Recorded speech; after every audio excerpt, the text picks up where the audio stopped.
کرنے کا عادی نہیں ہوں. آپ کے بچے ہوں یا میرے بچے ہوں, آج ہمارے بچوں کے ہاتھ میں کھلونے کی شکل میں موبائل آ گیا ہے. شروعات میں بچے کارٹون دیکھتے ہیں, کارٹون دیکھنے تک ہم ذمہ دار ہوتے ہیں, اس کے آگے بچہ کیا دیکھے گا یہ ہمیں نہیں پتا ہوتا.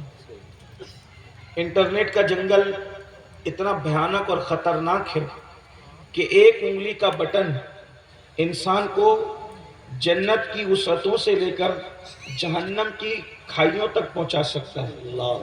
موبائل نے آج وہ دن دکھایا ہے کہ اگر آج 16 17 سال کے لڑکے اور لڑکیاں زنا میں مبتلا ہیں تو اس میں بہت حد تک کا حصہ انٹرنیٹ پر جو موبائل کے اندر مناظر ہے اس کا ہے. میں یہ نہیں کہتا کہ مکمل ذمہ دار موبائل ہی ہے, لیکن ایک بات آپ سے کہنا چاہتا ہوں کہ موبائل سے بہت کچھ برائیاں پھیل رہی ہے. میں موبائل کا مخالف نہیں ہوں, میرے پاس بھی ہماری ضرورت بن چکا ہے, لیکن آپ سے پوچھنا چاہتا ہوں آج ہمارے بچے موبائل کی وجہ سے زنا کی طرف جا رہے ہیں. 30 اور 35 سال کی عمر میں لڑکے اور لڑکیوں کو جو چیزیں پتہ نہیں ہوتی تھی 15 16 سال کی عمر میں وہ سب بچے کر گزر رہے ہیں. اللہ ماشاءاللہ, یہ انٹرنیٹ کی کارستانیاں ہیں. ہر انسان سوچ رہا ہے اچھا ابھی یہ موبائل کا حال ہے, اور موبائل ہمارے سامنے پیدا ہوا, موبائل ہمارے سامنے ایجاد ہوا.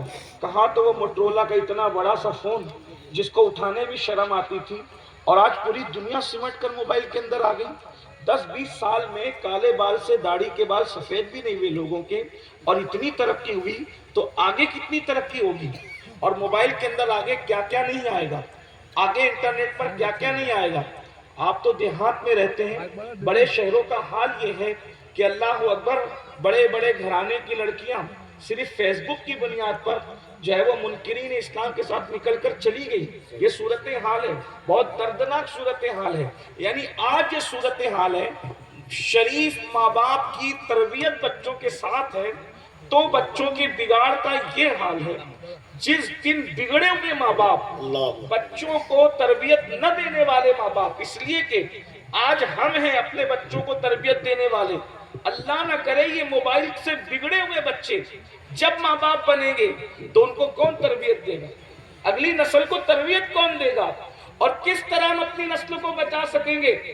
صورتحال اتنی دردناک ہے کہ آج ہمارے بچوں کے ایمان کا معاملہ ہے, آج ہمارے بچوں کے عقیدے کا معاملہ ہے.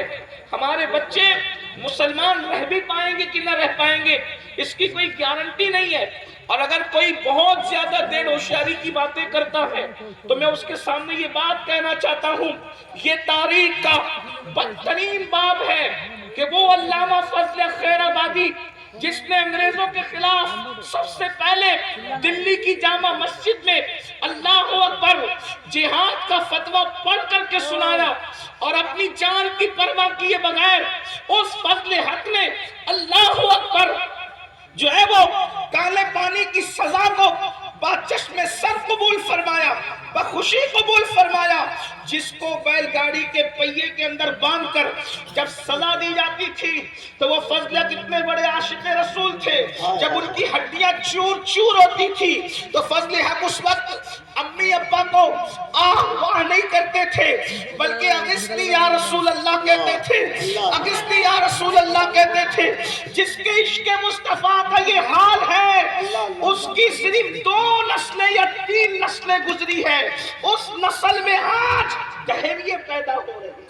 منکرین اسلام بعض لوگ ایسے ہیں جنہوں نے اسلام کا انکار. فضل خیر آبادی, علامہ فضل جو اعلیٰ حضرت کے پیر و مرشد کے اللہ اکبر ہم سبق ساتھیوں میں سے تھے, امام المنطق تھے. اندازہ فرمائے جب ایسے لوگوں کی نسل بگڑ سکتی ہے تو میری اور آپ کی نسل کا کیا؟ ہم تو کچھ کہہ ہی نہیں سکتے. بھائیو فضلت پھر بھی تو دور کی بات ہے, فضلت پھر بھی تو فضل حق ہے. جب صحابی کا بیٹا بگڑ سکتا ہے, صحابی رسول کا بیٹا بگڑ, ہماری کیا حقات اور حیثیت ہے, تو سب کو حیرانی ہے. بچوں کا کیا, بچوں کا کیا. میں نے کہا کوئی حیران ہونے کی ضرورت نہیں, اللہ کے رسول کے فرمان پہ نظر کرو. لمبی تمہید میں الجھا نہیں سکتا آپ کو, بہت جلدی سے مقصد پر آتے ہیں. اگر اپنے بچوں کو زنا سے نشے سے